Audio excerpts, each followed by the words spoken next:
r/askreddit. What is the laziest thing you've ever done? Late to the party, but this one's too good to pass up. I was once on a U.S. military ship having breakfast in the wardroom, officer's lounge, when the operations officer, OPS, walks in. This guy was the definition of not a morning person. He's still half asleep, bleary-eyed, basically a zombie with a bagel.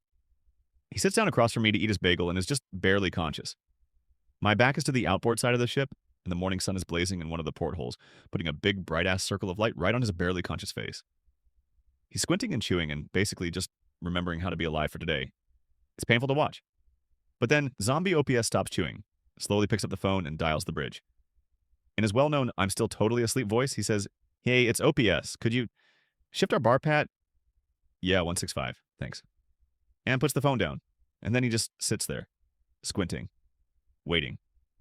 And then, ever so slowly, I realize that that big blazing spot of sun has begun to slide off the zombie's face and onto the wall behind him.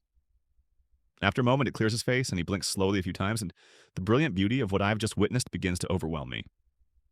By ordering the bridge to adjust the ship's back and forth patrol by about 15 degrees, he's changed our course just enough to reposition the sun off of his face. He's literally just redirected thousands of tons of steel and hundreds of people so that he could get the sun out of his eyes while he eats his bagel. I am in awe. He slowly picks up his bagel, and for a moment I'm terrified at the thought that his own genius may escape him, that he may never appreciate the epic brilliance of his laziness, since he's not going to wake up for another hour. But between his next bites, he pauses, looks at me, and gives me the faintest sly grin, before returning to gnaw slowly on his zombie bagel.